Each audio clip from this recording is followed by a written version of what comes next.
नमस्कार, आप देख रहे हैं द रिपब्लिक बिहार। मेरा नाम गुलाम ताजवर है। आइए दिखाते हैं आज का प्रमुख खबरें। तो मुद्दा और परिवर्तन की लोकतंत्र नहीं बचाना है, लोकतंत्र का ही सबसे बड़ा मुद्दा है। लोकतंत्र बचेगा तभी तो हम अधिकार मांग सकते हैं किसी से, किसी सांसद के पास जा सकते हैं। क्या लगता है आपको कि लोकतंत्र बचेगा?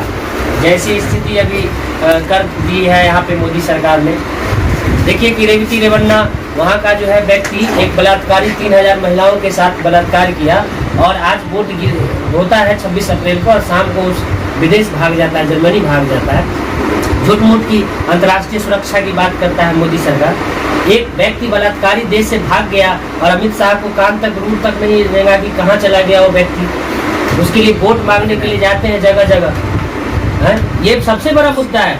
आप जिस चीज की मांग कर रहे हैं क्या आपको मिलेगा आने वाला समय में? नहीं। आप बेरोजगारी महंगाई की बात करें, इसको हटा दीजिए। अभी तो आपको लोकतंत्र बचाना है, उसके लिए चाहे जैसे भी वोट करना हो, जिसे भी वोट करना हो उसे करना होगा, लेकिन मोदी जी के विरोध में वोट करना होगा। इस पर बात करिए आप।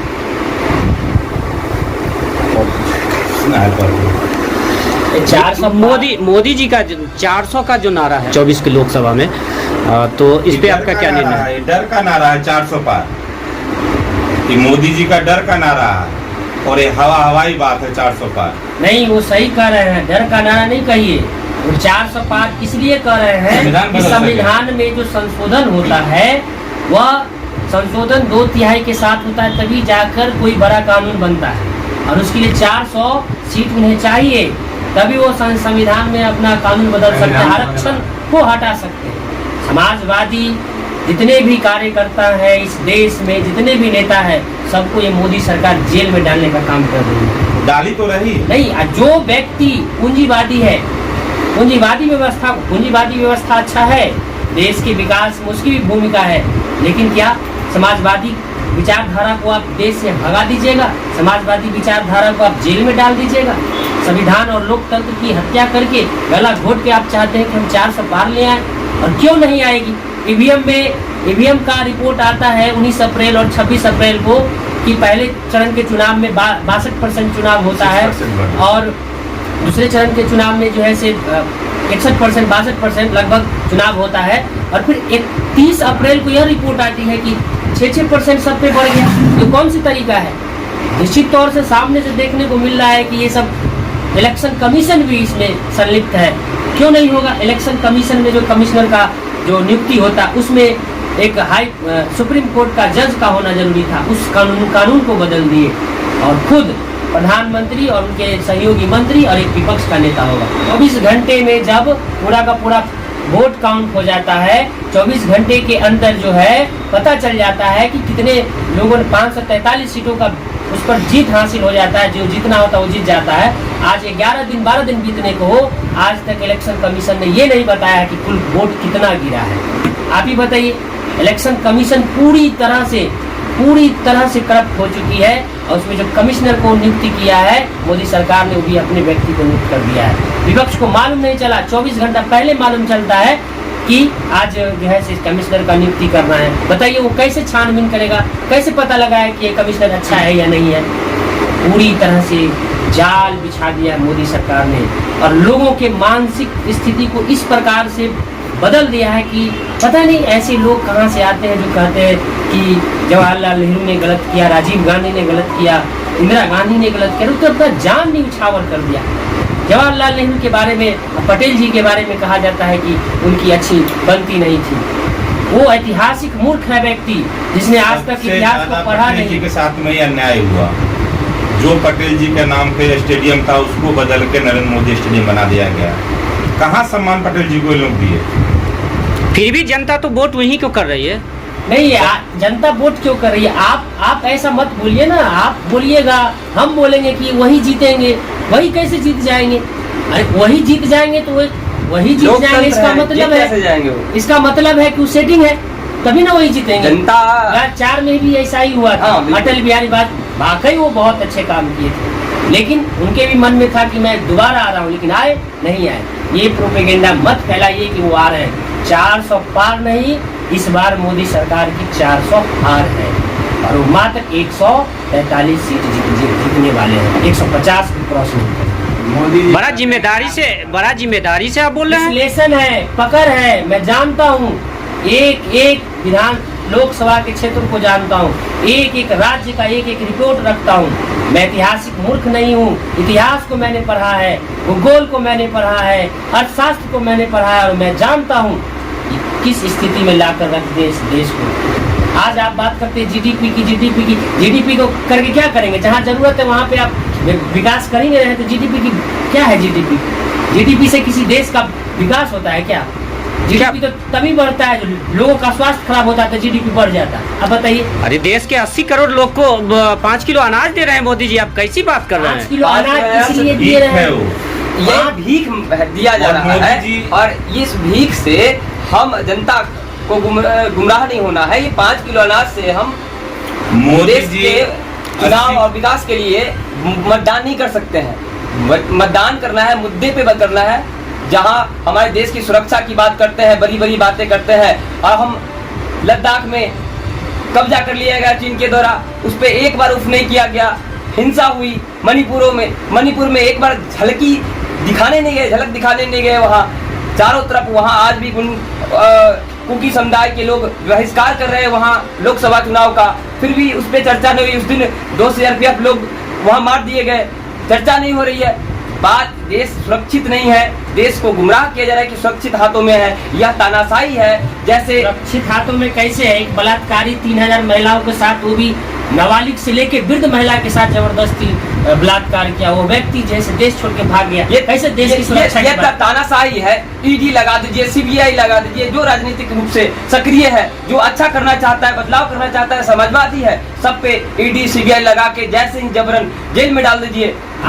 वो तो कह रहे हैं कि कांग्रेस ने 70 साल में कुछ नहीं किया, हमने 10 साल में विकास का एक पढ़ा लिखा व्यक्ति, केवल एक पढ़ा लिखा नेता के बराबर बीजेपी में आज कोई भी व्यक्ति नहीं है, उसके पैर के धूल के बराबर भी नहीं पढ़ा लिखा है। अरे एक अटल बिहारी वाजपेयी को छोड़कर आज तक मेरे इतिहास में जहाँ तक जानता हूँ, अरुण जेटली साहब को छोड़ दीजिए, मनोहर पारिकर को छोड़ दीजिए, सुषमा स्वराज को छोड़ दीजिए, जो भी अच्छे नेता थे वो तो स्वर्ग में अभी चले गए। लेकिन ये जो लोग हैं, ये लोग कांग्रेस के एक भी नेता के पैर के धूल के बराबर भी ज्ञान नहीं रखते। लाल कृष्ण आडवाणी को साइड करके रख दिया गया, केवल उन्हें भारत रत्न दे के खुश करने की जरूरत है। बताइए, पद के लिए रंगा बिल्ला आप खुद ही बैठे हुए हैं। एक रंगा है कि बिल्ला है, दोनों ही फैसला लेते हैं किस लोकसभा कैंडिडेट को कहाँ रखना है, किसको बदलना है। सारे फैसले वहीं से लिए जाते हैं। हर राज्य का मुख्यमंत्री कौन बनेगा, किसने काम किया उसको बदल दिया जाता है। सारे फैसले अपने ही लिए ले रहे हैं, और ये पूरा तानाशाही है। ये दूसरे देश में जैसे पूरा तानाशाही के रूप में हो रहा है, रूस में हो रहा है, चीन में हो रहा है, उस तरह से लोकतांत्रिक देश भारत में बना दिया गया है, और हम लोग इसके विरोध में हैं। इस बार पूर्ण रूप से विरोध कर रहे हैं और वोट दे के विरोध करेंगे। और ये जो जुमला है 400 पार, इस बार फेल होगा। हम 15 लाख भूले नहीं हैं, और हम 2 करोड़ नहीं भूले हैं। हम बेरोजगार आज भी हैं, और हमारे दोस्त लोग भी बेरोजगार हैं। हम केंद्र के द्वारा आश्वासन दिया गया था 2 करोड़ बेरोजगार का, उस पे हम वोट करेंगे। जो हमारा छल हुआ है उस पे के विरोध में वोट करेंगे, और हम उसका जो राहुल गांधी ने वास्तव में जो बहुत बेहतर पहल की है उसके साथ हैं हम, और एक सामाजिक न्याय की रूपरेखा तैयार करके जो मैनिफेस्टो दिया है उसके साथ है हम चाहते हैं कि बेरोजगारी पे बात हो, हम चाहते हैं कि मुद्दे पे बात हो, लोकतंत्र हिंदू मुस्लिम पे ना हो, लोकतंत्र एक देश है, सब मिलके रहेंगे, सब मिलके वोट करेंगे। यह मंदिर मस्जिद की बात नहीं है, हमारे देश की उन्नति की बात है। हर लोगों के युवा और हमारे समाज के प्रत्येक निचले स्तर के लोगों को न्याय की बात है। हम जिम्मेवारी से वोट करेंगे, और इस बार ये मोदी सरकार गिरेगी, निश्चित गिरेगी। और परिवर्तन बहुत जरूरी है, परिवर्तन करना है इस बार। आप ये बोले 2 करोड़ रोजगार की बात, तो रोजगार आपको दी, आप नहीं किए तो आपकी गलती है। वो बोल रहे हैं पकौड़ा आता लिए तो काहे नहीं करो यार, ये चौक पर ठेला लगाई है। पकौड़ा तलना अगर रोजगार होता तो अपने बेटे को वो BCCI के अध्यक्ष बनवा दिए, वो तलवाते। अगर मोदी जी का अपना संतान नहीं है तो दूसरे के संतान को पकौड़ा तलवाएंगे, BTech करके, MTech करके, और लोग आज बीटेक MBA चाय वाला लगाता है, वो चाय बेच के और किसको कर रहे हैं? रोजगार है, रोजगार करना बेटा पड़ेगा। बेटा बेरोजगार नहीं ना है, हम लोग ना बेरोजगार है, तो हम लोग ना पकौड़ा तो हम लोकतांत्रिक देश में रह रहे हैं और लोग अरे वो तो आपको साधन दिए कि नाली से गैस बना करके आपको पकौड़ा तलने के लिए, फिर भी कह रहे हैं कि हम लोग बेरोजगार भाई, हैं। बेरोजगार कैसे हुए? आप नहीं करें तो आपकी गलती है। ऐसा नहीं नीतीश है। कुमार, मोदी जी बोले 400 पार, नीतीश कुमार बोले हैं 4000 पार करेंगे समाज। कहाँ ये तो से? 4 यहाँ पे तो नीतीश कुमार जी के साथ जो भी है अभी आए हुए हैं बीजेपी वाले, बस अपनी वोट परसेंटेज को बढ़ाने के लिए। लेकिन इस बार जनता जो है ना पूरी तरह से हिसाब लेगी मोदी जी का, और अच्छे से लेगी।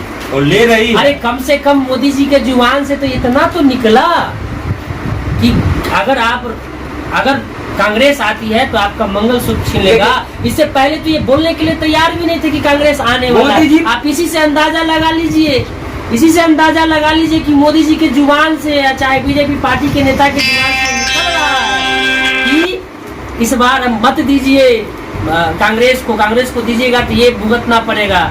अरे तो कम से कांग्रेस कम निकल अरे आप ही रोजगार ले चुकी है, बातें इन लोग को बोलने दीजिए। पहले रोजगार बच्चों का ले चुकी है, पहले भविष्य छीन चुकी है। 10 सालों में हम लोग बेरोजगारी से तरफ के ठोकरे खाते रहे हैं और इस प्रकार का माहौल बना हुआ है कि बच्चे बेरोजगारी का मतलब है योग्यता के अनुसार रोजगार मिलना।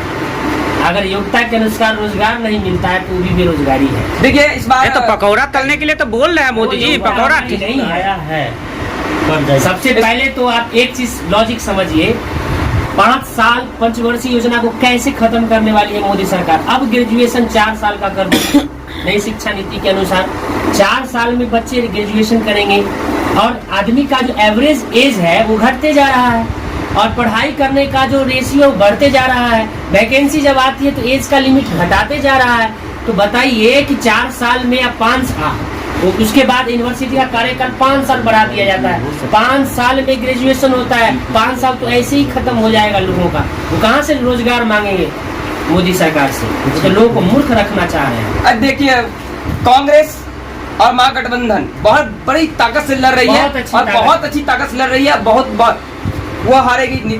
देखिए सीधे तौर पे इस दिल्ली बार हारेगी। केवल कांग्रेस, पंजाब सफाया होगा। महागठबंधन, इंडिया गठबंधन, इसके अलावा इंडिया कुछ नहीं गठबंधन- चलेगा। क्या इंडिया गठबंधन अगर सत्ता में आती है तो क्या बेरोजगारी दूर होगा? बेरोजगारी दूर होगा और निश्चित होगा, क्योंकि मैनिफेस्टो में है। और बेरोजगारी दूर करती रही है हमेशा कांग्रेस। 17 महीना का काम आप देख लीजिए। 17 महीना में इन्होंने 5 लाख रोजगार देने का काम किया, जो अभी तक कोई सरकार नहीं दिया पूरे भारत में। कांग्रेस हमेशा बेरोजगारी पे नकल कसती है, बेरोजगारी को कम करती है, और जब भी बीजेपी की सरकार आती है तब भी बेरोजगारी बढ़ जाती है। हमारे कहने का मतलब है विकास का मतलब ये नहीं कि दिल्ली में 4 गो एम्स है तो एक और एम्स बना दे, उसका मतलब विकास नहीं हुआ। बहुत विकास बड़ा का दवा। मतलब है कि दो- जहाँ एम्स नहीं है वहाँ एम्स बनाइए, इसका मतलब होता है विकास। सबसे बड़ा भ्रष्टाचारी पार्टी बीजेपी है और इन 10 सालों में बड़का झूठा पार्टी एक फॉर्म हुआ उसका बड़का झूठा पार्टी। ये तो नीतीश कुमार जी बोले थे। अब ये है भी सत्य है ना। सत्य है, नीतीश कुमार जी जो बोले थे, तो नीतीश कुमार आज भले हैं उनके साथ, लेकिन क्या अपने मन के साथ हैं? नहीं है। उनको आप देखने से अंदाजा लगेगा। हर और जदयू के कार्यकर्ता भी बीजेपी दे रही है इस बार। बीजेपी के हर सीट पे बिहार में जदयू के कार्यकर्ता उनके खिलाफ वोट देगी और इस बार कोई समर्थन नहीं है, बदला लिया जाएगा जानते हैं पूरे और बिहार बीजेपी के में साथ।